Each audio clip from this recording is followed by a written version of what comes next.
Tycoon took Mistress to estate. Discovers ex-wife and triplets were already there. It was late spring when Leonard Hahn, the famed business tycoon, stepped off his private helicopter and into the quiet, untamed grounds of his countryside estate. To the world, Leonard was a man who had it all. Wealth beyond comprehension, charm sculpted by tailored suits and boardroom victories, and a future as expansive as his empire. But there was something different about him now, something hollow in the way he moved. His smile, once confident and calculated, now seemed more like a habit than a truth. He turned back to help Elena step down. She wore a beige designer coat and sunglasses too big for her delicate face, shielding herself from the world as if it owed her something. "Elena," Leonard said, offering his hand with forced warmth. "Welcome to Hanmere Estate, our little escape." She looked around, unimpressed by the rustic beauty of the place. "I thought it would be more modern," she muttered, her heels sinking into the gravel. "There's no signal out here." Leonard chuckled softly, pretending not to be wounded. "That's the point. No signal, no press, no judgment. Just peace." But the truth he didn't say, what he buried beneath tailored words, was that this place held memories, not just of his former life, but of a woman he had left behind like an unfinished letter. And though he had told himself that bringing Elena here was a new beginning, some part of him knew it was a return. Not to the estate, but to a version of himself he had tried to forget. They walked toward the front entrance, the echo of his footsteps blending with birdsong. The staff was supposed to have the place ready. He had sent orders ahead. "Elena, this place isn't just a retreat," he said, trying again to sell the fantasy. "It's where I'll begin building something more personal. I'm tired of the city, of the noise. You and I, we can have something real here." She paused, lowering her glasses. Her eyes searched his. "Something real? You still don't talk about her." Leonard blinked. "Elena, Claire, your ex-wife." Her voice was sharp, but her lip trembled slightly. "You never say her name." A breeze blew between them. "I don't because it's over. It ended the moment she stopped understanding me," he replied. But even he wasn't sure if the words were true. He turned the key in the lock. Click. The door creaked open. The air inside was warm. Lived in. That was strange. The estate should have been empty. As they entered, Leonard noticed small shoes by the door. Not one pair, three. He frowned. Elena's eyes narrowed. Are we not alone here?" she asked. Leonard moved quickly through the corridor. The scent of lavender soap lingered in the air. In the living room, a children's book lay open on the couch. He picked it up, his hand shook. From upstairs came the sound of small feet running. Then a woman's voice. Soft, patient, familiar. "Kids. No running in the house." Leonard froze. No, couldn't be. Claire. She appeared at the top of the stairs, her hair slightly messy, a worn sweater draped over her figure. She held a folded towel in one hand. When she saw him, her body stiffened. Her face didn't change, but her eyes, they shattered. For a second, time didn't move. The world shrank to the space between them. Years dissolved in that gaze. 3 years of silence, betrayal, aching loneliness. Leonard opened his mouth, but no words came. Elena stood beside him, confused, then furious. "Leonard," she hissed. "Who is this?" Claire's lips parted slightly, but she didn't speak. Her hands trembled, but she didn't let the towel fall. From behind her, 3 small children peeked around the staircase. 2 boys and a girl, each with soft brown eyes. One of them held a toy airplane. Another clutched a teddy bear missing one ear. Leonard saw their faces and felt something punch him deep in the chest. A tremor like thunder before the storm. They looked like, no, couldn't be. "Elena," Leonard finally said, barely breathing. "This is Claire, my ex-wife." Elena scoffed. "And what the hell is she doing here?" "I live here," Claire said calmly, but her voice cracked. "I've lived here for 3 years. You abandoned this place. You abandoned a lot of things." Leonard stared at her, speechless. "I didn't know." "Of course you didn't," Claire said, her tone low, almost trembling. You didn't care to know. The children slowly made their way down the stairs. The little girl clutched Claire's hand. Leonard looked down at them again. The boy on the left had his eyes. The girl, her lips were exactly like Claire's. Claire, who are they? Claire's chest rose and fell. The silence between them was thunderous. They're yours, Leonard. The words hit him like glass breaking inside his ribcage. Triplets, his children, and he had never known. He staggered back a step. Elena looked between the two, her face losing color. You lied to me, she said. You said it was just a divorce, that she was cold, that there was no family. Leonard tried to form a sentence, but all he could hear was Claire's voice echoing. They're yours. Claire knelt to the children's level. Go play outside for a bit, okay? I'll be right here. They obeyed, confused but trusting, and disappeared through the back door. Claire stood slowly, arms crossed over her chest. So, she whispered, not looking at Elena, you brought your mistress to the home you left me to raise 3 children alone. Leonard closed his eyes, ashamed in a way he'd never known. Claire, I swear, I didn't know. Don't, she said, raising a hand. You don't get to swear anything. Not after disappearing for 3 years. Not after the way you left. Her voice cracked, and for a second, the pain beneath her strength showed. I begged you for answers, Leonard. I begged you to come back, to listen. But you chose silence. And now you show up here like this. He reached out, but she stepped back. I didn't know, he whispered again, as if repeating it would undo the damage. Claire's eyes shone with unshed tears, but her voice was steady. Well, now you do. He sat on the edge of the bed in the guest room, his room technically, but now it felt like he was the one trespassing. The silence of the estate pressed on his chest like a weight. It wasn't the silence of peace. It was the kind that screamed everything no one dared to say. Down the hall, he heard soft footsteps. The children, laughing in low voices. A door opening. Claire's calm hum. Her presence filled the house like a memory refusing to die. Elena had locked herself in the guest wing. She hadn't spoken to him since she slammed the door in his face hours earlier, muttering curses in a mix of fury and heartbreak. He didn't chase her. He couldn't. Something inside him had cracked wide open, and now all he could feel was the cold air rushing in. That morning, Leonard stepped into the kitchen, drawn by the smell of coffee and toast. Claire stood at the stove, her back turned, her hair tied up in a messy knot. She moved quietly, efficiently, like she'd done this 1,000 times. He watched her for a moment, his voice caught in his throat. She sensed him there and said, without turning, There's extra on the table, if you still eat like you used to. He didn't move right away. Claire, he started. Don't, she replied softly. Not in front of the kids. The 3 little ones were sitting at the kitchen table, eating scrambled eggs, their eyes drifting between the 2 adults like tiny satellites picking up tension in the air. Hi, he said awkwardly, pulling out a chair. I'm Leonard. The children nodded. One of the boys looked up curiously. Are you Mommy's friend?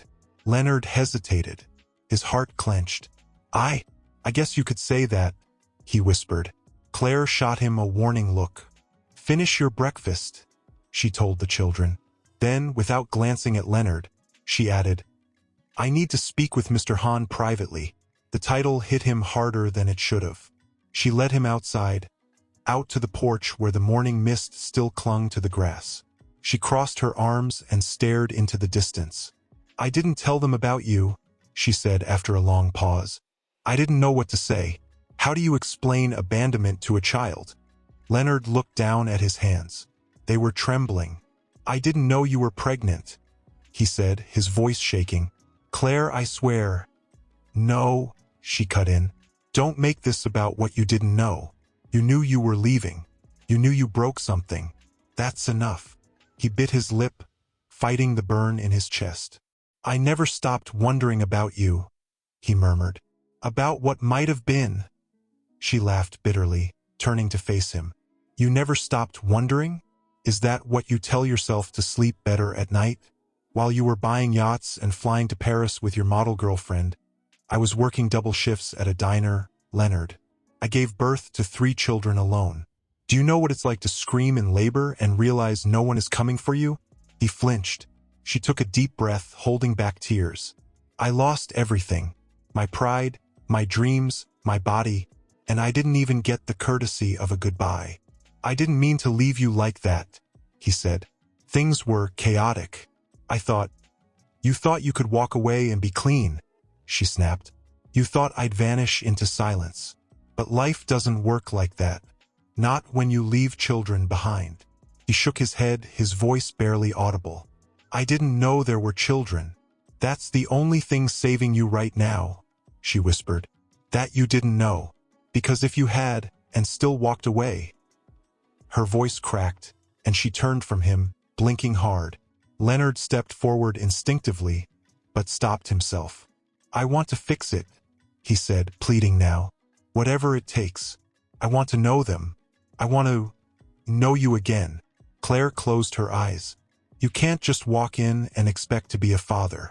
It doesn't work like that. You don't get redemption in a weekend, Leonard. I'll stay as long as it takes, he said. She looked at him then, truly looked, and saw something raw in his eyes. Not just guilt, not just regret, grief, for what he lost, for what he never knew he had. That night, Elena emerged. She found Leonard sitting alone on the garden bench, staring into the fog. Her heels clicked sharply on the path, her arms folded like armor. I'm leaving tomorrow, she said coldly. He didn't respond. I'm not going to play second to your nostalgia, or your guilt. Elena, she stepped closer. You told me you were over her. You told me your marriage meant nothing. I thought it didn't, he whispered, until I saw what I threw away. She scoffed. You really think some kids and a few tears are going to make you a good man again? You left her. You forgot her. He looked up at her, his eyes red. I didn't forget her. I tried to. That's worse. Elena's face twisted with anger. You never loved me. Not really. He didn't deny it. And that silence was enough. I'm not staying in a house where I'm the mistake, she said, voice trembling. Good luck pretending to be a father. Let me know how long it takes for you to run away again. She walked off, heels echoing into the night. And Leonard remained there, alone in the garden, the weight of 3 years sinking deep into his bones. Later, back inside, he passed by a small bedroom. The door was cracked open. He paused. Inside, one of the boys, Daniel, he thought, was sitting up in bed, holding the toy airplane. You can't sleep either? Leonard asked gently. The boy shook his head. I had a dream about a man, he said. He looked like me, but taller. Leonard knelt beside the bed, his throat tight. That sounds like a nice dream. The boy nodded. He flew an airplane, like this one. Leonard smiled faintly. Do you like airplanes? Yeah, Daniel said. Mom says maybe one day I'll fly one for real. He hesitated, then asked, Are you going to stay here? Leonard blinked fast. If you want me to. Daniel looked at him, eyes wide and uncertain. Do you know how to fly planes? Leonard let out a breath that was half a laugh, half a sob. No, he said, but maybe you can teach me. The boy smiled, then lay back down, clutching the toy, and Leonard sat beside the bed, staring at the ceiling, tears tracing down his face silently. For the first time in years, he wasn't thinking about his company, or his losses, or the life he left behind. He was thinking about what kind of man he'd have to become to deserve to stay. The children were laughing somewhere in the back garden, their giggles mixing with the chirping of birds. There was something sacred in that sound, something untouchable. And Leonard, still an outsider in this life he'd never known existed, didn't dare interrupt. But the moment shattered as a small voice piped up behind him. Mr. Hahn. Leonard turned, startled. The little girl, Emily, stood in the hallway in a yellow dress with ribbons in her hair. Her eyes were large, uncertain. Yes? He asked gently, crouching down to meet her height. She hesitated. Why did Mommy cry last night? His breath caught. Did you hear us talking? She nodded slowly. You made her sad. Did you do something bad? Leonard didn't know how to answer. Not in a way that made sense to a 5-year-old. I hurt her feelings a long time ago, he said softly. And I'm trying to make it right now. Emily tilted her head. Are you sorry? He swallowed. Yes, more than anything. She stared at him for a moment, then nodded, almost like she was satisfied with the answer, and skipped away barefoot into the morning light. When Leonard entered the kitchen, Claire glanced at him briefly, then returned to her pan. There's coffee, she said flatly, nodding toward the table. Thanks, he replied. He poured himself a cup, the silence between them thick and brittle. I want to ask you something, he said finally. She didn't respond, so he continued. Why here? Why come back to this estate? You could have sold it, burned it down even. God knows I would have deserved that. Claire placed the spatula down slowly. Her voice was quiet, but sharp. Because this was the only thing you left behind that wasn't broken. And I needed something that felt safe. Something the kids could call home. Leonard sat down, staring into his coffee. I never thought you'd come here. That's because you never thought about me at all, she whispered. A door slammed outside. The kids were playing near the old greenhouse. Claire sighed and leaned against the counter. They love it here. They think it's magic. He looked up. It is. She frowned at him. I mean it, he said. Even when we used to come here together, I didn't realize it then. But there was something about this place. Something peaceful. Like we weren't pretending. Claire turned away, gripping the edge of the sink. Her voice cracked just enough to betray her. We stopped pretending the moment you started hiding things. Leonard set down his cup.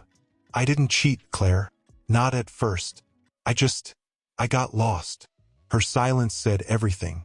I started spending more time in Seoul. Late meetings, business trips. It was all easier than facing what was happening between us. And when Elena came along, she was young. She didn't expect anything from me except what I gave her. No questions. No judgment. Claire's laugh was bitter. So you traded 20 years of marriage for convenience? No, he said quickly. I traded it for selfishness. She turned then, eyes red. You didn't just leave me, Leonard. You left them. You left your children without even knowing they existed. And now you're what? Just going to insert yourself back into our lives like nothing happened. No, he said, voice trembling. I know it won't be easy. I know I don't deserve their trust. Or yours. But if there's even a sliver of space, even the smallest chance, I want to be here. I want to learn how to be a father. Claire studied him, her jaw clenched. Do you know how to change a diaper? He blinked. No. Can you tell which one is allergic to strawberries? No, he admitted. Which one wakes up crying at night because of nightmares? He looked away, ashamed. Claire stepped closer, her voice low and tight. You want to be a father? Then start showing up. Be here when one of them falls off the swing. Sit through their tantrums. Make dinner when I'm too tired to stand. I will, he whispered. I'll do it all. She stared at him for a long time, then turned away, pulling a dish from the cabinet. We'll see. That day, Leonard stayed. He helped wash the dishes. He cleaned the attic. He repaired the broken latch on the garden shed. Even though the hammer slipped twice and bloodied his knuckles, he didn't complain. Later that afternoon, he joined the kids in the backyard. Daniel handed him a stick and declared, We're pirates. You're the bad guy. Leonard smiled. Of course I am. They played for an hour. He ran, he stumbled, he laughed harder than he had in years. For a moment, he wasn't Leonard Hahn, billionaire tycoon. He was just a man chasing sunlight with 3 giggling children. As the sky turned orange, he sat in the grass, out of breath. Claire watched from the porch, her expression unreadable. That night, after the kids had gone to sleep, Claire came to him in the study. She held a small stack of photographs. I want you to see what you missed, she said quietly. She placed the photos on the table. One was of the triplets as newborns, swaddled together in a hospital bed. Claire's face was pale, exhausted, but glowing with something indescribable. Leonard picked it up with trembling fingers. God, I took these for me, she said, because I knew you weren't coming. The next photo showed a birthday cake with 3 candles, icing smeared everywhere. The children in mismatched hats, beaming with messy faces. Leonard felt something cave in his chest. I missed everything, he whispered. Yes, Claire replied. You did. He looked up at her, eyes glistening. I want to be part of their memories now, not just their pain. She nodded, but her voice was firm. Then prove it. One day at a time. He swallowed hard. I will. Outside, a storm began to roll in, thunder rumbling in the distance. But inside, for the first time, the walls no longer felt like they were closing in. Instead, they felt like they were listening, waiting. Leonard stood by the window, watching the lightning split the sky in jagged silence. He felt like the storm had followed him here, as if the universe itself were reacting to his return. He had stayed. Every day since that moment on the porch, he had stayed. He had learned their names, Daniel, Emily, and Max. He had learned who liked apple juice and who refused to eat broccoli unless it was cut into star shapes. He had read bedtime stories with trembling voices and helped with finger painting and spilled milk and stubbed toes. He had apologized without words, through presence, through effort. But nothing could erase the past. And tonight, the past came knocking through Elena. She arrived soaked and furious. He didn't even hear the car until the headlights shone through the living room. Claire came to the door just as Elena slammed it open, her hair clinging to her cheeks, her mascara streaking. You're still here, she spat, stepping inside, leaving muddy prints on the wooden floor. Of course you are. Leonard rushed in from the study, freezing at the sight of her. Elena, what are you doing here? She held up a phone. You stopped answering me, so I did a little digging. Imagine my surprise when I learned you've been playing house like some washed-up family man while your entire board is ready to gut your company. Claire stepped back, folding her arms tightly. This isn't the time, Leonard said. Not here. Not here. Elena laughed coldly. Oh, so this place is sacred now? This broken cottage in the middle of nowhere is your holy ground. Elena, please, he said, stepping forward, trying to quiet her. The children are sleeping. Children, she hissed. Right? The ones you never told me about. The ones you didn't even know existed until you walked in here and found your ex-wife playing perfect little mother. And now what? You think you can erase me? I never tried to erase you, he said, his voice low. But I can't keep pretending I didn't destroy something sacred. She stared at him, her fury quivering into something else. Hurt, confusion, betrayal. I loved you, she whispered. Do you even understand that?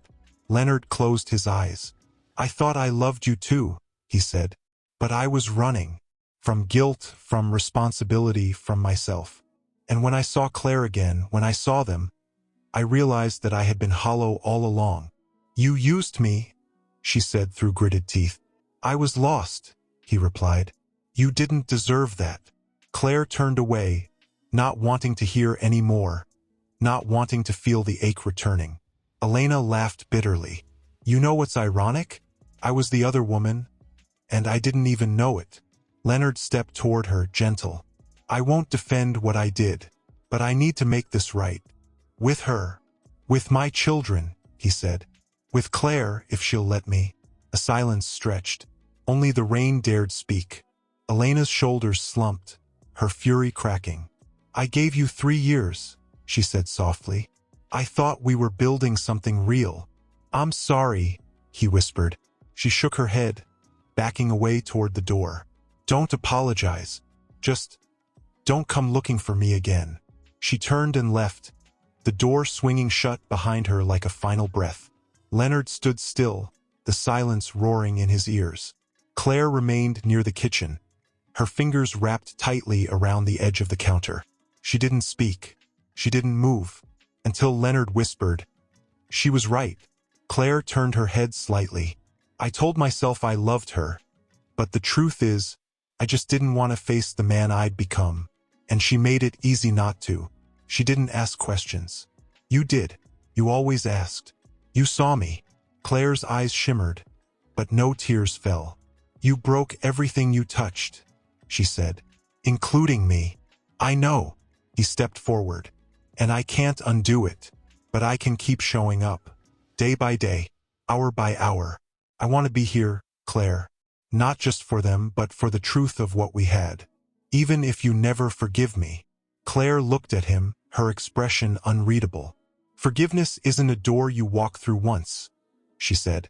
It's a hallway, long and painful. And some days, I don't even want to take the first step. I'll walk it alone if I have to, he whispered. I just want you to know I'm not leaving. The sound of small footsteps startled them both. Daniel stood in the hallway, holding a blanket, blinking sleepily. Who was yelling? He asked. Leonard knelt beside him. It's okay, he said softly. Just grown-ups being silly. Daniel tilted his head. Did you make Mommy sad again? Leonard's heart broke all over again. I'm trying not to, he said. I promise.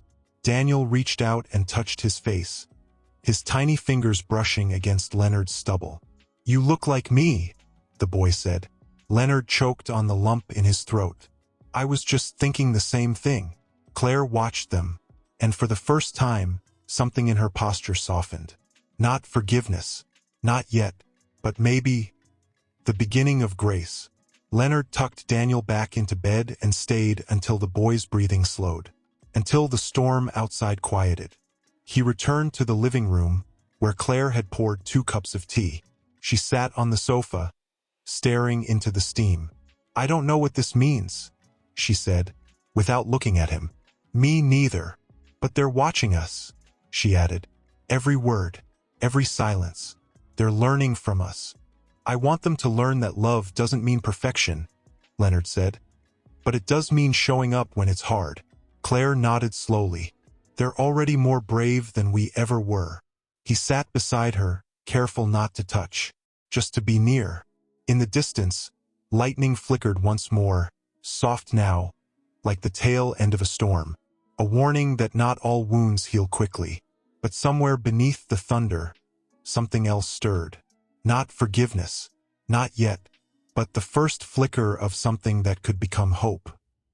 He found himself drawn to the sunroom, the one Claire had always loved. It was filled with dust motes and filtered light, and the faint scent of lavender lingered in the fabric of the curtains. On the shelf were children's books, scattered crayons, and a row of framed pictures. He stopped in front of one. It was recent. The 3 children stood in a row in front of a birthday cake, their faces lit with joy and chocolate. Claire knelt behind them, arms wrapped around their little waists, smiling through tired eyes. Her joy wasn't loud. It was quiet, lived in, shaped by sacrifice. He stared at the image, heart caught in his throat. The boy in the center, Max, had his eyes, his posture, his nervous smile. Leonard sat down heavily on the window seat and let the silence press in. And then, something small and unexpected happened. He heard the front door creak. Footsteps padded softly down the hallway, uncertain, slow. Claire, he called, standing. But it wasn't her. It was Emily, peeking her head through the door, cheeks flushed from the cold. Where's your mom? He asked, confused.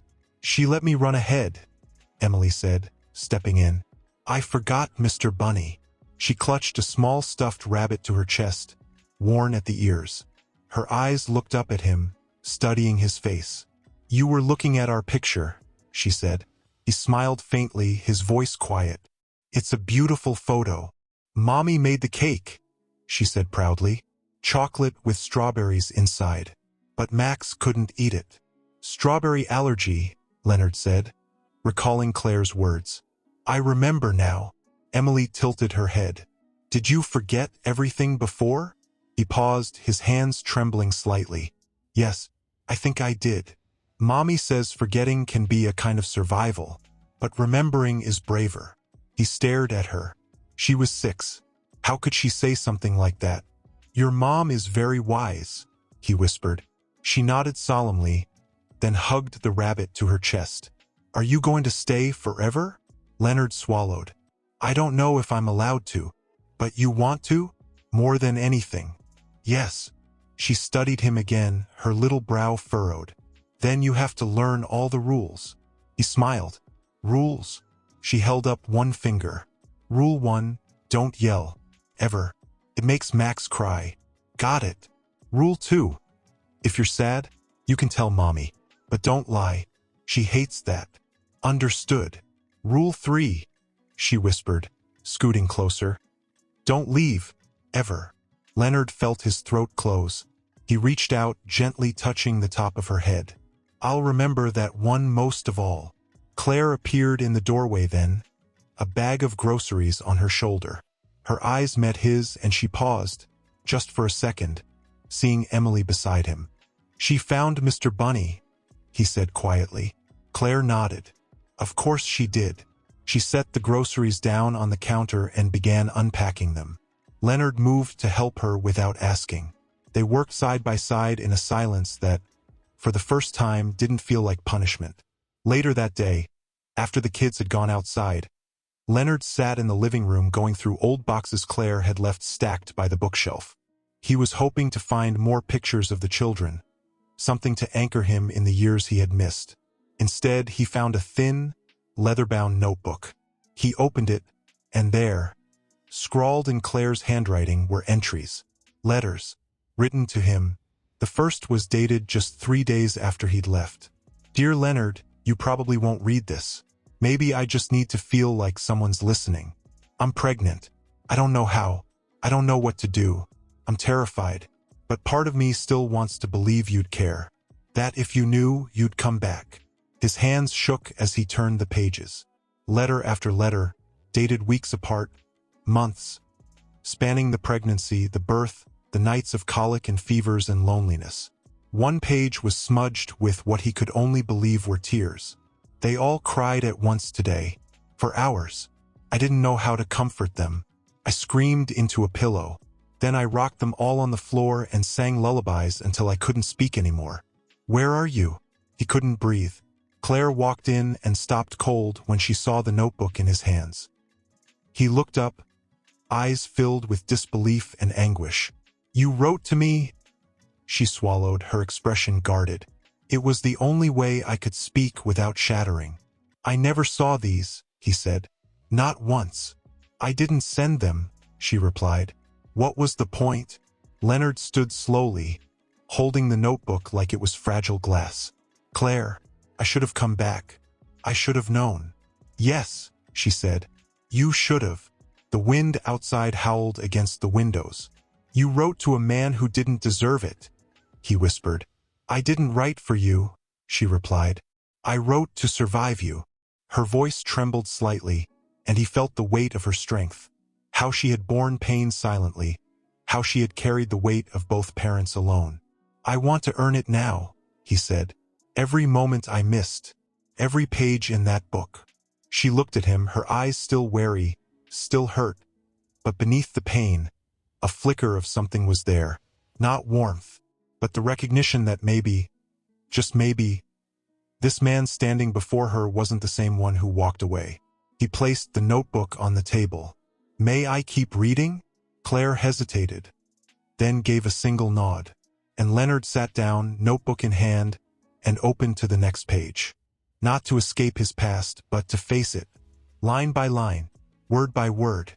As the sun slipped behind the trees, and the shadows stretched across the walls of the house, he read her pain aloud to himself, letting it cut through him, finally hearing what had gone unheard for too long. And Claire, from the doorway, watched in silence, not ready to forgive, but willing to see if a man's heart could change. And if maybe, just maybe, Leonard couldn't sleep. The notebook lay open on the table in front of him, pages curled and stained, each one more haunting than the last. Claire's words echoed in his chest like an old song that refused to be forgotten. He read until his eyes ached, until her pain felt like it lived inside his own ribs. He didn't know how long he sat there, but eventually, soft footsteps approached behind him. "Claire." She stepped into the glow of the dim lamp, her arms folded over her chest, her robe hanging loosely around her frame. She looked tired, not from the day but from years. Her voice was low when she spoke. "You weren't supposed to read them all." "I couldn't stop," he whispered. "Every line. Claire, I had no idea. I knew I failed you, but not like this." She stayed quiet, then walked over and picked up one of the pages. Her fingers brushed over the dried ink. "I wrote those on nights I thought I might disappear," she said. "Not die, just vanish, like a ghost. Like maybe no one would notice if I wasn't here anymore." Leonard stood slowly, his heart beating hard. "Don't say that." "Why not?" Her eyes lifted to his. "It's true. I screamed into a pillow while the babies cried. I washed blood out of sheets alone. I walked through snow at dawn to get medicine because Daniel had a fever, and I didn't even have a working phone." She laughed softly, coldly. "You know what I had? Pride. That's what kept me breathing. Not hope, just stubborn pride." "I should have been there," he said, almost choking on the words. "I should have known something was wrong." Claire looked at him, eyes sharp with pain. "You did know something was wrong. You just didn't care enough to look deeper." Her words stabbed into the deepest part of him because they were true. "I didn't want to believe you stopped loving me," she added. "But then the silence came, and it stayed. And one day I woke up and realized you weren't coming back." Leonard stepped closer. "I never stopped loving you. I just forgot how." She looked at him, the weight of everything between them hanging in the air. "You don't forget how to love someone, Leonard. You just choose not to fight for them anymore." A long silence, and then she turned her head, wiping her eyes with the back of her hand. "I found the letters I wrote to you months after I stopped writing them. I kept them in a drawer. I don't even know why. Maybe I thought someday I'd give them to you as proof." "Proof of what?" "That I tried." Her voice was barely audible. "That I wasn't just angry. That I hurt too." Leonard closed the space between them, gently reaching out, but stopping inches from her arm. "You never have to prove that to me. I see it now. Every word. Every day you stayed strong." Claire didn't move away, but she didn't meet his touch either. "There's something else," she said quietly. He frowned. "What?" "I didn't just come here to raise the kids. I came here because I didn't trust myself in the city. I was scared I'd run into you. Scared that if I saw you with her, I'd break in public." Leonard's face twisted with shame. "I tried to be okay," she continued. "I tried to move on, but I couldn't. Not because I still wanted you, but because you still lived in every shadow of what I'd lost." His voice cracked. "Claire!" She finally looked up. "And now you're here, and I don't know what's worse. Hating you from a distance or trying to forgive you up close." Leonard let out a trembling breath. "Then let me stay close, even if it hurts." Her eyes locked with his for a long, heavy moment. Then, almost imperceptibly, she nodded once. The next morning, Leonard was in the attic. He'd been looking for old family keepsakes, trying to piece together what remained of their shared history. A box caught his eye, plain, dusty, unlabeled. Inside he found papers, old bills, photos, and something else. An envelope, sealed, with his name written in Claire's handwriting. He opened it slowly. Inside was a typed letter, not part of the notebook, not something written in desperation. It was deliberate. To Leonard, "If you're reading this, it means you've found your way back here. Maybe by accident. Maybe because fate wanted you to see what you left behind. There's something you should know. I didn't keep the children from you. I tried to tell you. I left a message with your secretary, begged her to get in touch with you. I sent letters. I left voicemails, but nothing ever came back. Nothing. Took me months to realize you had shut the door. Not slammed it, but gently, cruelly, so that I wouldn't hear the lock turn." He froze. Secretary? A wave of memory struck him. Elena. She had handled his messages during that time. All of them. His phone. His email. "You probably think I gave up too quickly," the letter continued. But how long do you wait before deciding that the person you loved never really loved you back? Leonard's knees buckled. He sank to the floor, the letter trembling in his hands. Voicemails, letters, messages. He hadn't ignored Claire. He had been cut off from her. He rushed down the stairs, letter in hand. Claire was in the backyard, hanging laundry, her hair pulled back in the wind. He ran to her. "Claire," he said breathlessly. "Did you ever talk to Elena?" "Back then." She blinked. "What?" "You said you left messages. With my office. Did you ever speak to Elena?" Claire's expression shifted. "Once. I asked her to tell you to call me. I was already showing. She said you were traveling, that you didn't want to be disturbed." Leonard's stomach turned. "She never told me. None of it. She erased you." Claire's face drained of color. "What?" "She deleted voicemails, letters, everything. I never heard your voice because she made sure I didn't." Claire stared at him, frozen. "I didn't choose silence," Leonard said. "I didn't know. I thought you gave up." He handed her the letter. She took it slowly, her hands trembling. As she read, tears slid down her cheeks. And this time she didn't wipe them away. Leonard stepped closer. "I thought I abandoned you, and I hated myself for it. But someone else made that decision. Someone who wanted to keep me." Claire folded the letter, her shoulders shaking. "And still," she whispered, "you didn't come looking." He swallowed hard. "Because I believed you didn't want me." She dropped the letter to her side, eyes glistening.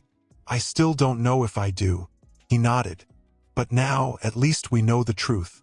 And in that truth, something shifted, not forgiveness, not yet, but the first crack in the wall. Claire stood at the kitchen sink washing vegetables. The letter now folded and tucked into a drawer she hadn't opened in years. Her mind ran in 1,000 directions. Memories she had buried, wounds she thought had scarred over but now stung raw again. She heard footsteps behind her. She didn't turn. Leonard spoke gently.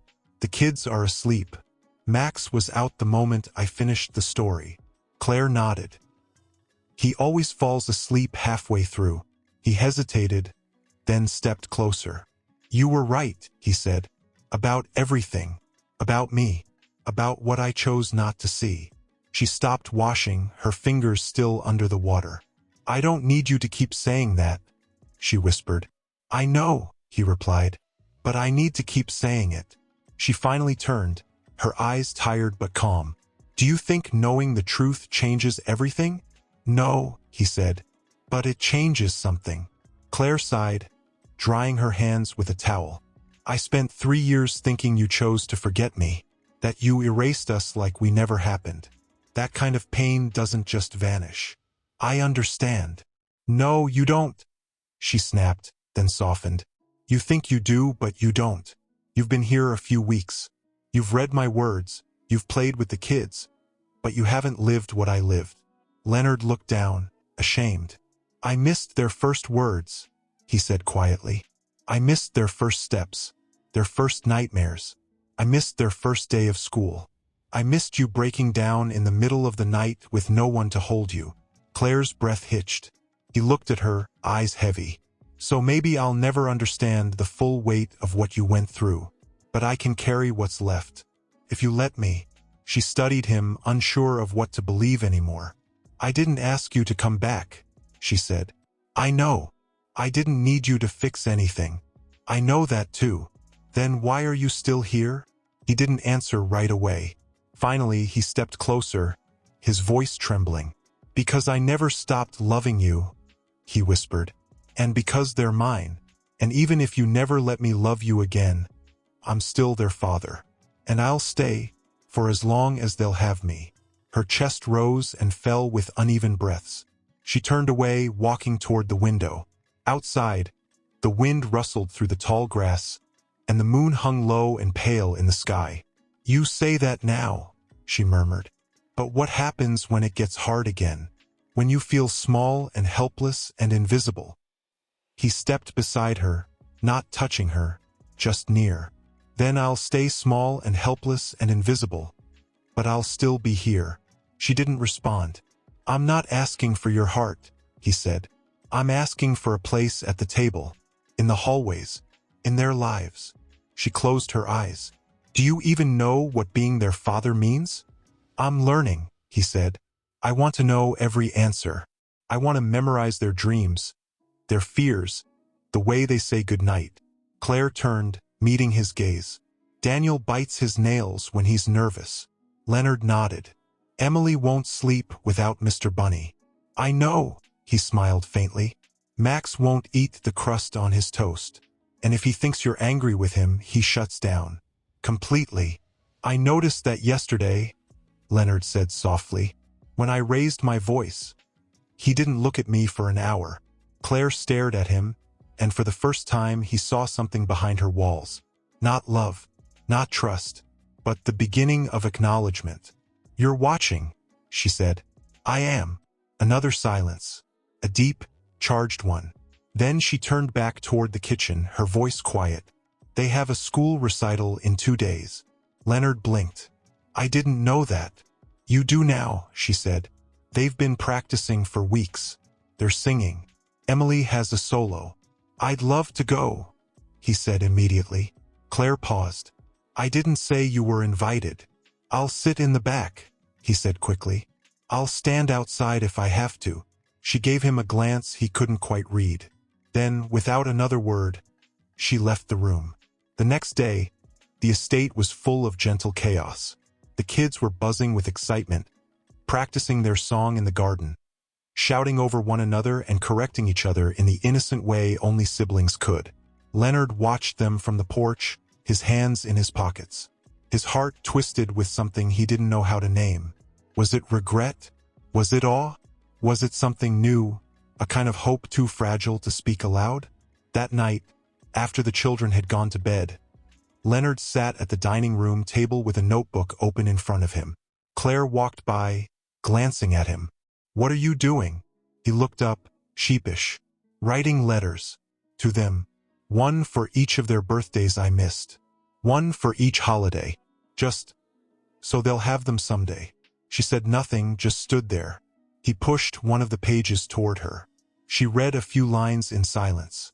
"To my daughter, on your 3rd birthday, I didn't know you could already count to 10. I didn't know your favorite color was purple or that you could sing louder than any storm. I wasn't there to tell you how proud I am, but I will be there for the rest. I promise you that." Her eyes lingered on the words. Then she looked at him. "You can come to the recital." He nodded, his throat tight. "Thank you." But deep in his chest, he knew this was more than just a school event. It was a test, not of love, but of permanence. Because tomorrow, when he sat in that chair, surrounded by children and parents and music and light, he wouldn't just be watching a performance. He'd be proving, with every breath, that he wasn't leaving again. He kept hearing Emily's voice echoing from the garden 2 days ago, her small hands gesturing wildly as she sang, her eyes shining with anticipation. Claire was already dressed when he stepped into the hallway. She wore a soft navy dress, her hair pulled back with a simple clip. The moment he saw her, he stopped. "You look beautiful," he said quietly. Claire gave a polite nod, not unkind, but distant. "Thank you." The kids are in the car. They drove in near silence. The children were buzzing in the back seat, practicing lines and melodies, the sound rising like bubbles in the air. Leonard kept glancing at the rearview mirror, watching them, memorizing their faces. Claire didn't speak much, only gave gentle reminders. "Don't fidget, Max." And, "Emily, stay seated until we get there." Leonard wanted to say something, to thank her, to ask how she was really feeling. But the words sat in his throat, heavy and unwelcome. Today was about them, not him.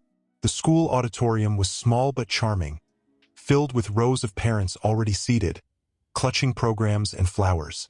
Leonard's palms started to sweat. Claire led the children backstage, then returned, brushing imaginary dust from her dress. "There's a spot in the middle," she said without looking at him. "I'll sit in the back," he offered almost instinctively. Claire paused, then surprised him. "No, sit with me." He followed her, quietly stunned, and for a moment, they looked like any other estranged couple trying to make things work for the sake of their kids.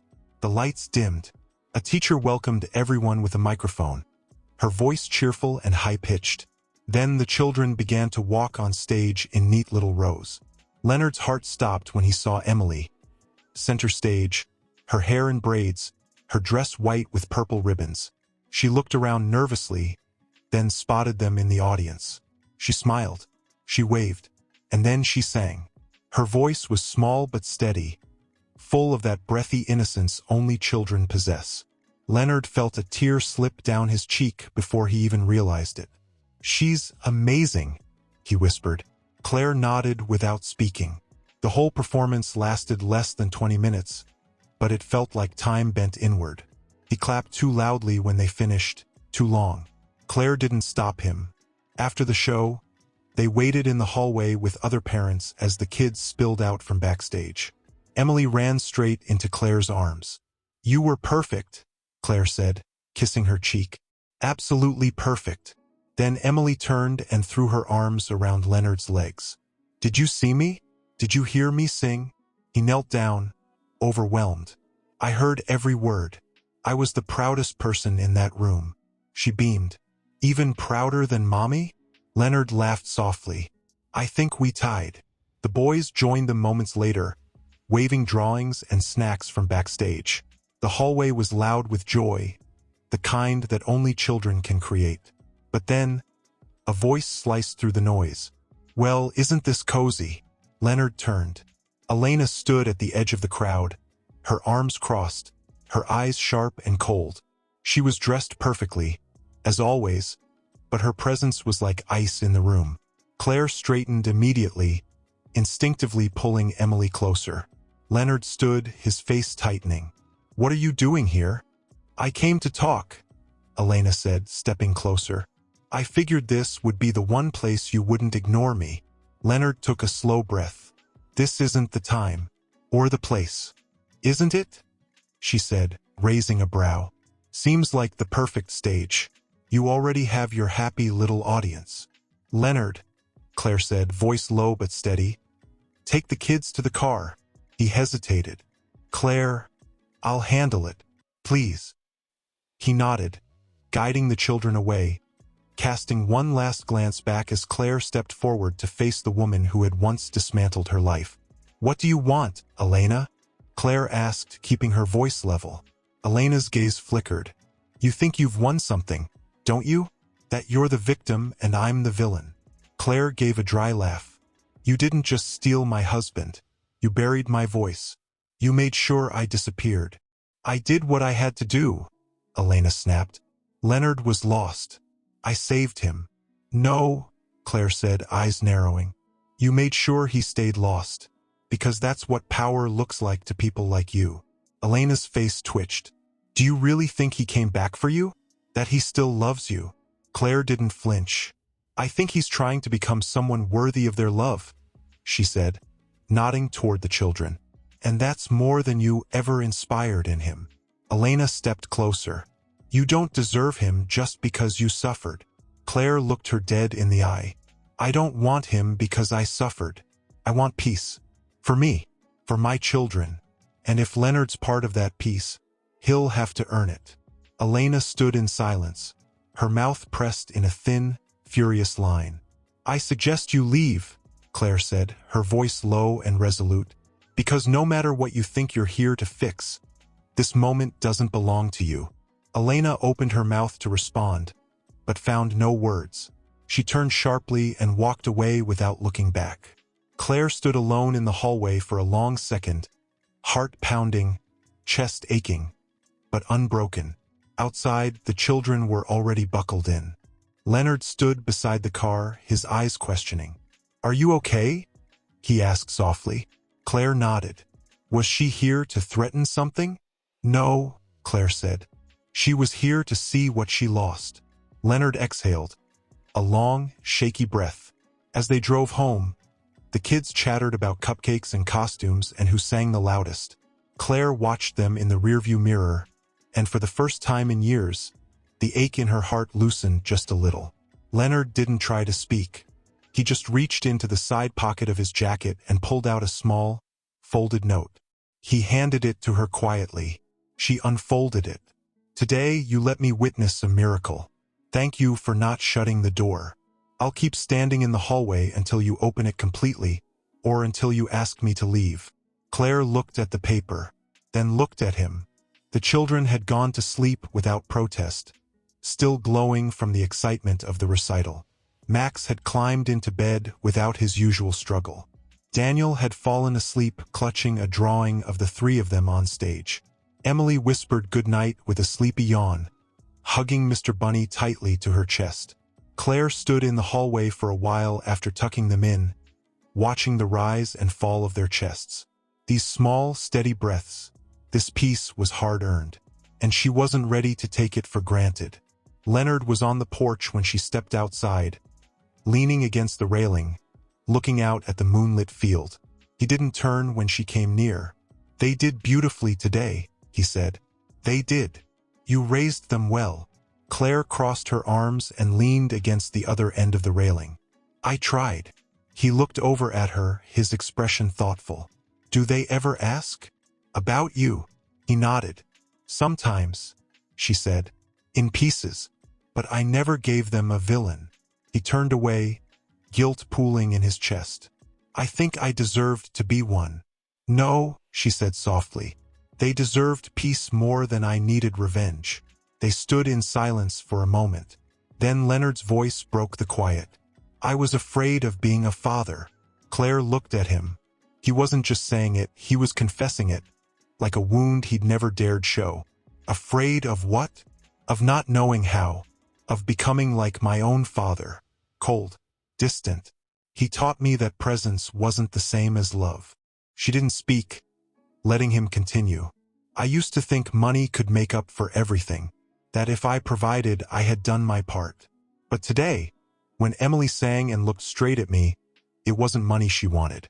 It was my eyes, my attention, my heart." Claire swallowed hard. "And you," he said, voice low, raw. "You carried them. You gave birth to them. And I wasn't there. I didn't hear their first cries or yours. I wasn't there to tell you it was okay to fall apart." He turned to her fully now. "But I'm here now. And I know it's not enough. I know I can't undo the years you endured without me. But I want to learn to be a father, to earn their trust step by step, even if they don't call me Dad for years, even if I'm just Leonard for the rest of my life." Claire studied him under the starlight, her eyes searching for the truth between his words. "Daniel asked me last week," she said quietly, "if you were his dad." Leonard's breath caught. What did you say?" "I told him the truth, that you're trying, that you came back, not with promises, but with presence, and that he could call you whatever made him feel safe." Leonard turned his face away, tears brimming. "Thank you for that. I didn't do it for you," she said. "I know." She took a breath, the night air crisp against her skin. "Max still struggles with trust," she added. "He shuts down when something scares him, when he senses tension." Leonard nodded. "I noticed. When I dropped the plate last week, he didn't speak for an hour. He thinks he has to be perfect to be loved," Claire whispered. "I try to undo that every day." "I won't raise my voice again," Leonard said. "Not even by accident." "You're going to make mistakes," she replied. "That's not the point. The point is whether you stay through them." He looked at her, quiet for a long time. "I will." And just as he said it, the porch door creaked open. A small shadow stepped outside. It was Max, clutching a small pillow in one hand, his eyes half closed, but filled with purpose. Leonard knelt instinctively. "Hey, buddy. Can't sleep?" Max shook his head, then stood there silently. Leonard smiled gently. "Did you have a bad dream?" The boy looked down at his feet, then back up. "Are you my dad?" he asked softly. Leonard froze. The world went quiet. Claire didn't move. Leonard swallowed the lump in his throat. "Yes," he said, voice shaking. "Yes, I am." Max stared at him for a long moment. Then he stepped forward and pressed his small body against Leonard's chest. Leonard gasped, stunned by the warmth and weight of the child in his arms. His arms wrapped around him automatically, holding him close. He pressed his cheek into Max's soft hair, tears spilling freely now. "I'm sorry," Leonard whispered. "I'm so sorry I wasn't there." Max didn't speak, but he didn't let go either. Claire turned away, wiping her face silently, her heart breaking and healing all at once. After a while, Leonard scooped Max into his arms. "I'll put him back to bed," he said, voice thick. Claire nodded, barely able to breathe. He walked inside, carrying his son, and Claire remained on the porch, hands trembling. The door clicked shut behind them, and the stars blinked down quietly. For the first time since Leonard had come back, she allowed herself to whisper a truth she hadn't dared speak aloud until now. He kept replaying the night before. Max's voice, his arms around him, the way the boy had rested his head on his shoulder like it belonged there. That moment had cracked something open inside Leonard. He hadn't known how deep the ache ran, how desperate he'd been for even the smallest thread to hold on to. But that simple, whispered question, "Are you my dad?" had reshaped everything. He didn't notice Claire standing in the doorway until she spoke. "You didn't sleep." Leonard turned, startled. "Neither did you." She came in slowly, barefoot, tying the belt of her robe around her waist. "I heard you moving around at 4. I couldn't stop thinking," he said. "About Max. About all of it." Claire poured herself coffee.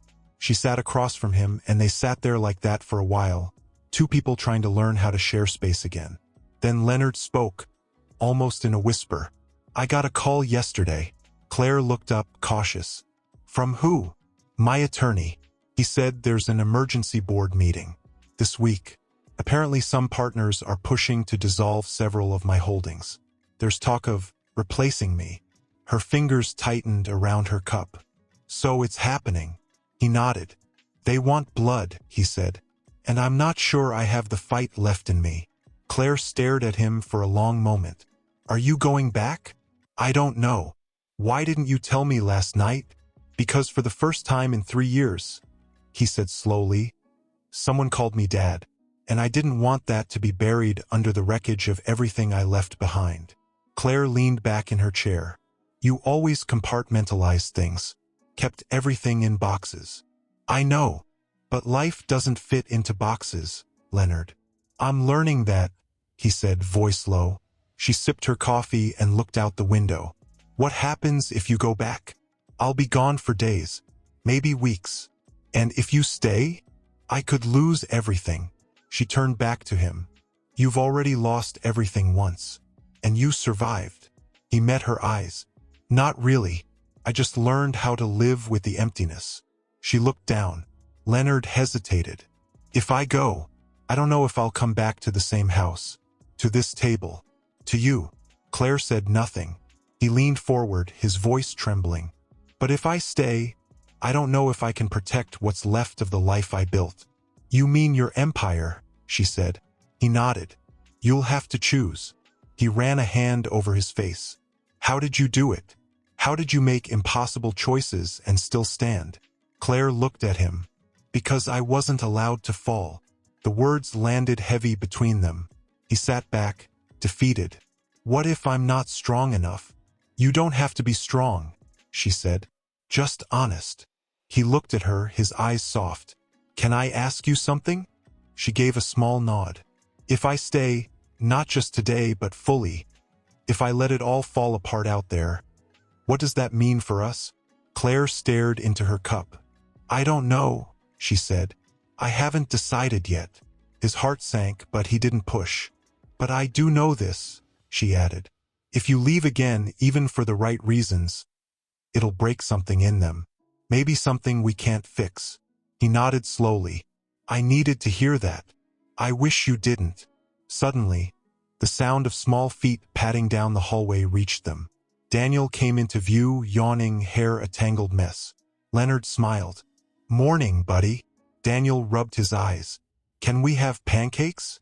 Claire stood, ruffling his hair. "Go wash up. We'll make them together."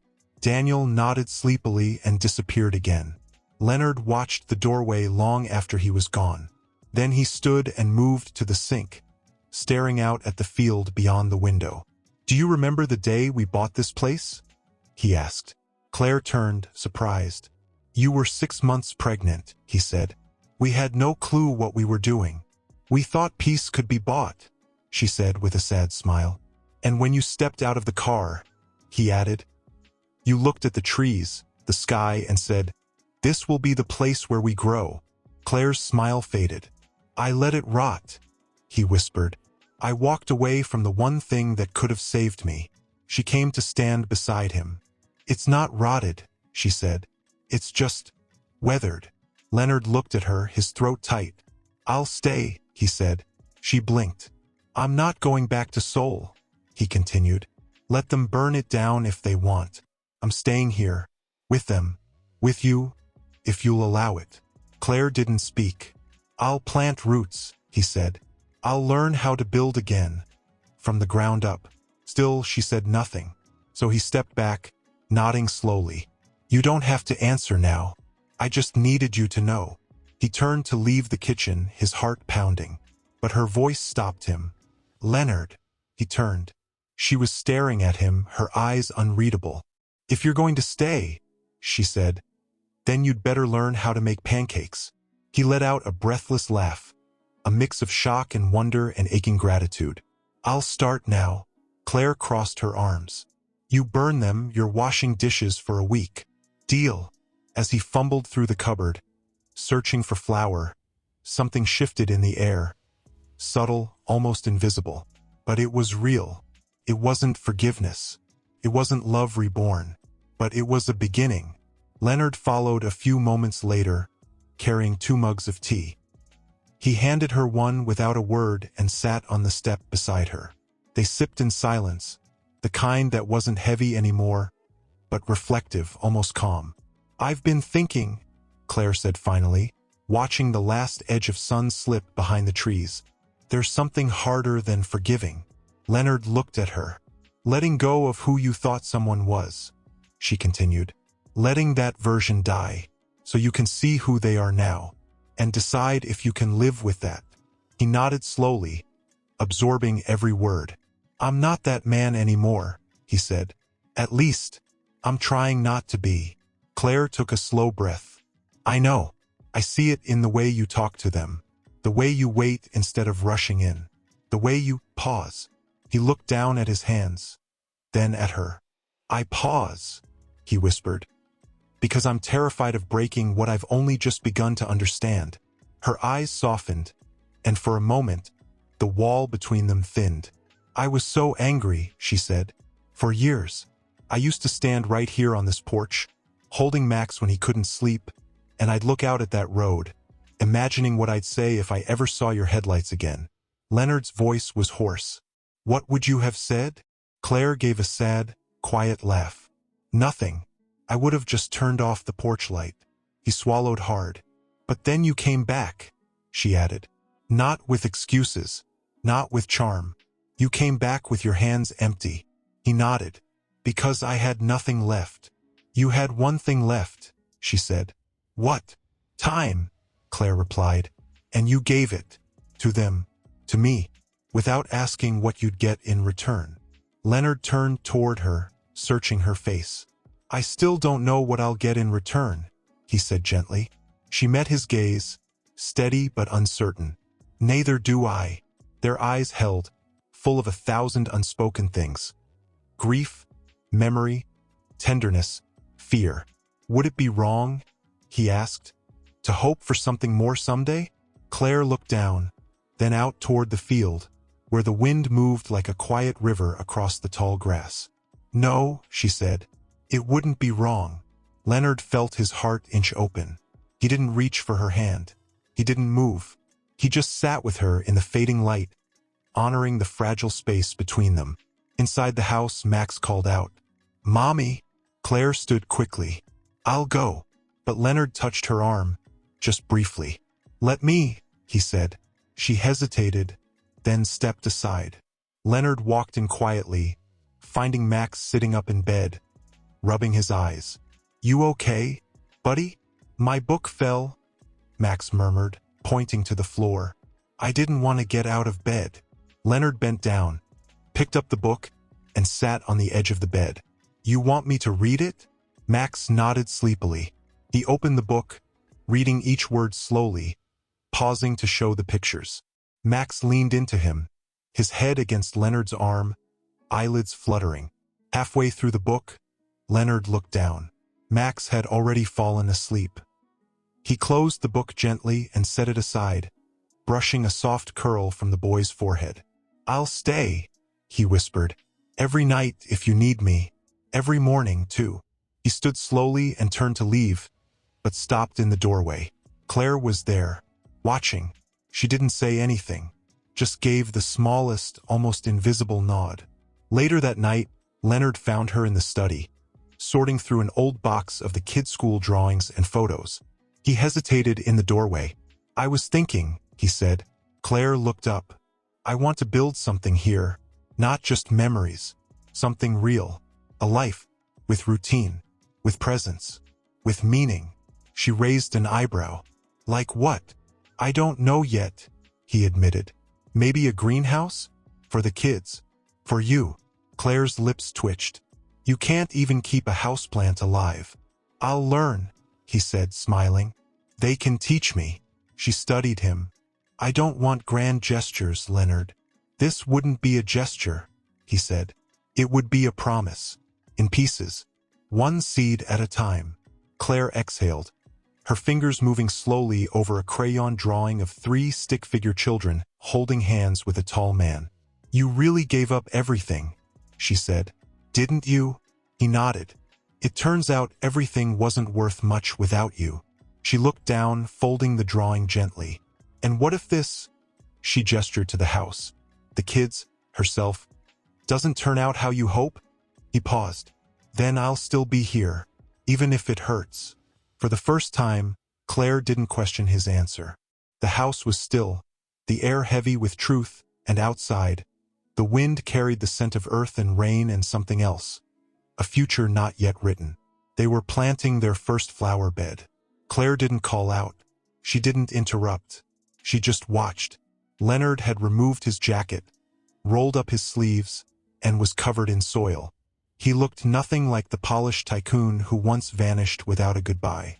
This man, sweating under the soft sun, smiling with his children, looked whole in a way he never had before. Emily's voice rang out clearly. You have to talk to the flowers, Daddy, or they won't grow. Leonard blinked. Claire's breath caught in her throat. Daddy. Not Leonard. Not Mr. Just Daddy. He laughed gently, pretending to whisper to the soil. Grow well, little ones. You've got the best gardeners in the world. Emily giggled and grabbed his arm. Say it louder. They can't hear you. Grow well, little ones, he shouted dramatically, drawing a chorus of laughter from all 3 children. Claire turned away, her eyes wet. Later that afternoon, they picnicked beneath the old oak tree behind the house. Claire had prepared sandwiches and lemonade, and Leonard had helped slice apples, though his knife skills still left much to be desired. Max pointed out the crooked slices with a frown. You cut them like a cartoon, he said. Leonard laughed. Then I must be a cartoon dad. No, Emily said through a mouthful of sandwich. You're just new. Claire watched as Max leaned his head against Leonard's arm without saying a word. It wasn't a gesture of affection exactly. It was instinct, like he no longer felt the need to ask permission. That was when she knew something had shifted. Not just in them, in her. That evening, as the children played with their puzzles, Claire found Leonard sitting on the porch steps again, watching the sky.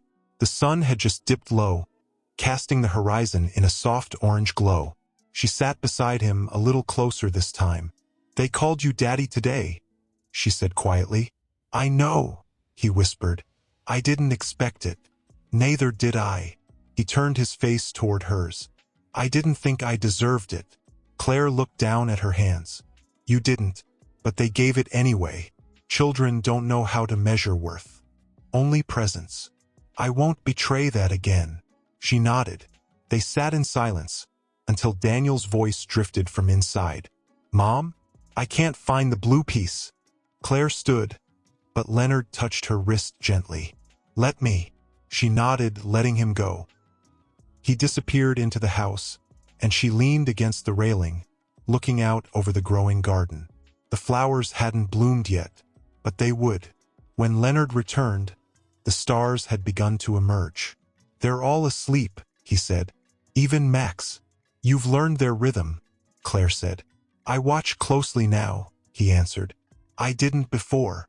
She hesitated, then reached into her pocket and pulled out a folded envelope. "What's this?" he asked. Claire handed it to him. "Something I wasn't ready to give you before." He opened it slowly, the paper fragile with time. Inside was a drawing. Stick figures again, Claire, the children, and one more. A tall man, hand in hand with all three kids. A son in the corner. Hearts all around. "It's from last year," Claire said.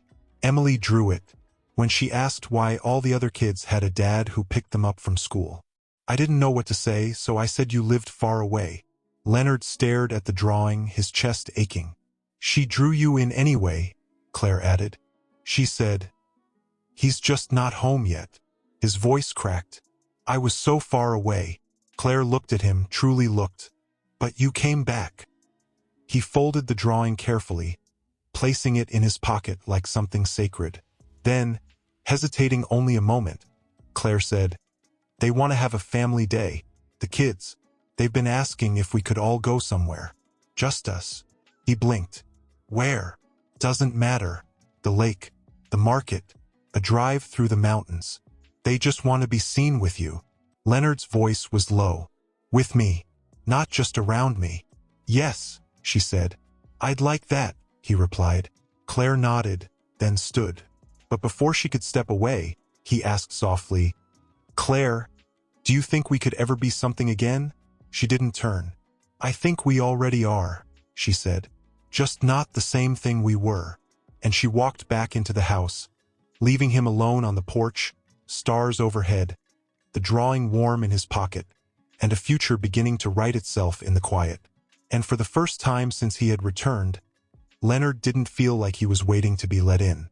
Leonard stood in front of the mirror, not adjusting a tie this time, but buttoning the cuffs of a simple white shirt. His fingers moved slowly. He could hear the children downstairs arguing about cereal, Claire's voice gently diffusing it all. These sounds had become part of his body now, like breath. He walked down the stairs and found Claire in the kitchen, rinsing strawberries. "You're up early," she said, without looking at him. "Couldn't sleep." She nodded, setting the bowl aside. Her hair was damp, freshly washed, and she wore a soft cardigan that hung from her shoulders like a memory. Leonard hesitated in the doorway. "I wanted to ask you something." Claire turned to him, drying her hands. "I know I've asked a lot from you already," he said carefully, "but I need to ask one more thing." She folded the towel, waiting. "I'd like to take you and the kids out today. Somewhere quiet. Somewhere just ours. No plan, no fancy setup. Just a day together. Not as a test. Not to prove anything. Just to be." Claire didn't answer right away. Then, with a cautious softness, she said, "They've already packed a picnic basket. They've been waiting for you to ask." He let out a slow breath. "They have. Emily picked out your favorite sandwich, though she doesn't actually know what that is. She just guessed ham and mustard." Leonard laughed gently, pressing his hand over his chest. "She's right." Claire smiled. She said, "He looks like someone who eats mustard. I don't know what that means." They both laughed, and just like that, it was decided. By late morning, they were on the road, the car filled with the rustle of snacks, the scent of peanut butter, the occasional outburst of off-key singing from the back seat. They arrived at a clearing near the lake, somewhere Claire used to bring the children during summers when the house felt too full of memory. The water shimmered with light, and the trees bent softly toward it, like they were listening. They laid out the blanket. Daniel ran toward the water. Max followed, more cautiously. Emily stayed close, clutching a jar to catch ladybugs.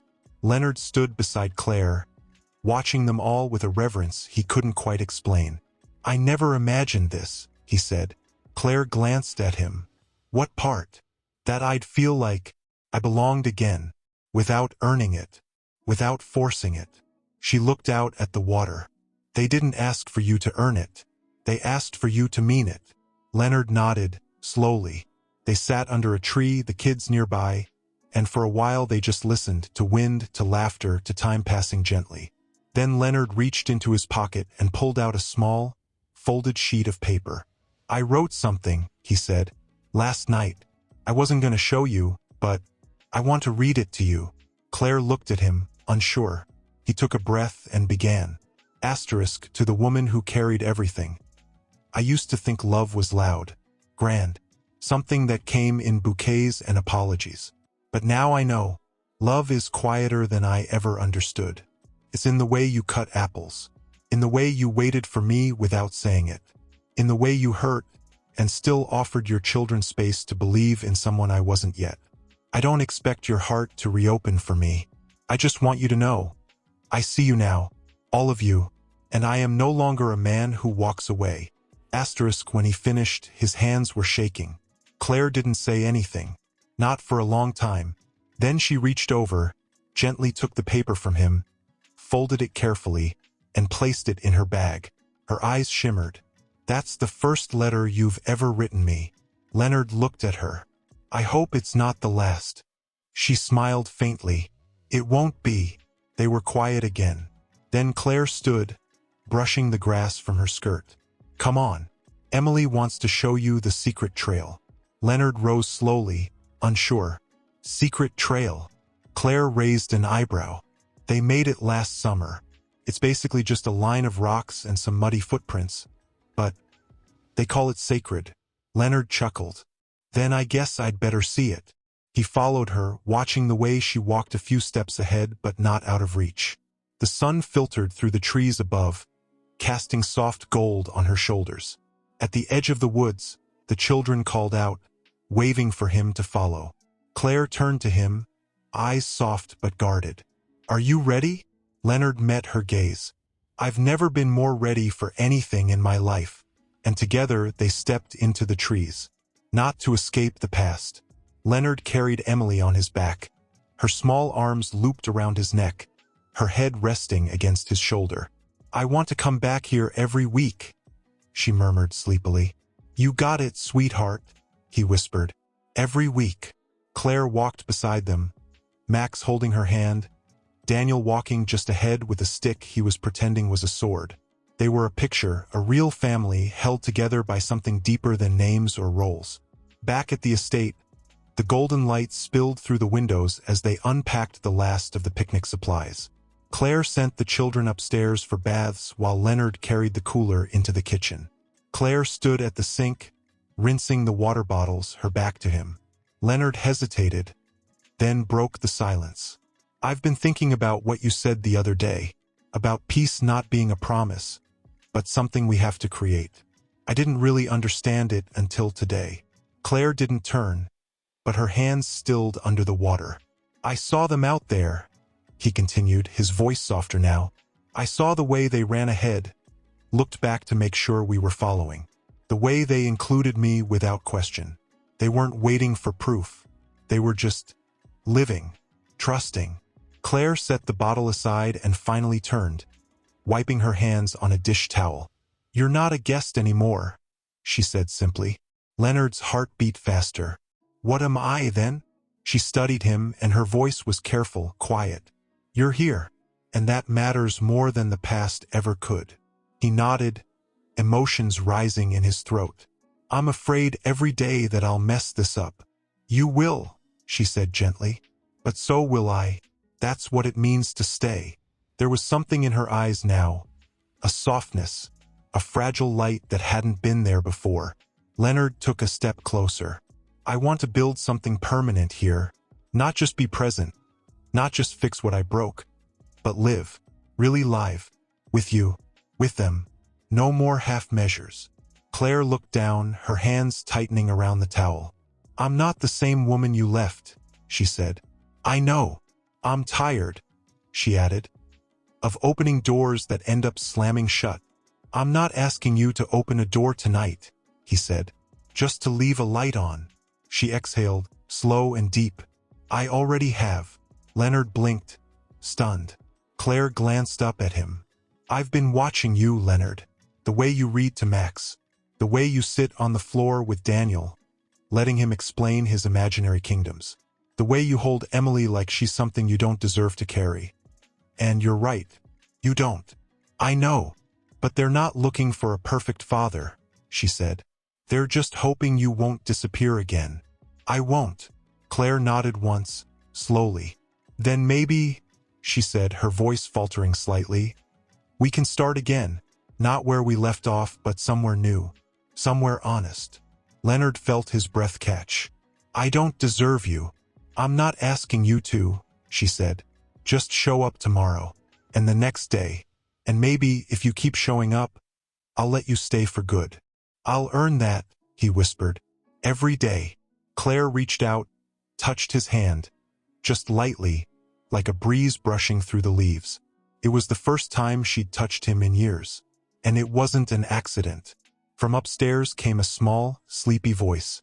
Mommy, Daddy? They both turned. Emily stood at the top of the stairs in her pajamas, holding Mr. Bunny by one ear. Can Daddy tuck me in tonight? Leonard looked at Claire, eyes wide, heart thudding. She gave the smallest smile. Yes, she said softly. He can. He didn't move right away. He just stood there, eyes wet, chest full of something that didn't yet have a name. Then he climbed the stairs. He knelt beside Emily's bed, pulling the blanket over her. Did you have a good day? He asked. The best, she said, snuggling into her pillow. Are you going to be here tomorrow? Leonard swallowed hard. Yes, I'll be here tomorrow. She nodded, her voice barely above a whisper. Okay. He leaned down, kissed her forehead. Good night, little one. She closed her eyes with a content sigh. Leonard stood in the doorway for a long moment, watching her breathe. Then he turned. Claire was standing at the end of the hall. I meant what I said, he told her. Even if it takes years, I'll stay. Claire looked at him, and for the first time in a long, long time, she didn't look like she was holding anything back. You already are. They stood in the hallway, the children asleep, the house silent and safe. Outside, the wind stirred the trees. Inside, something whole was being born, quietly, steadily. Not the return of what once was,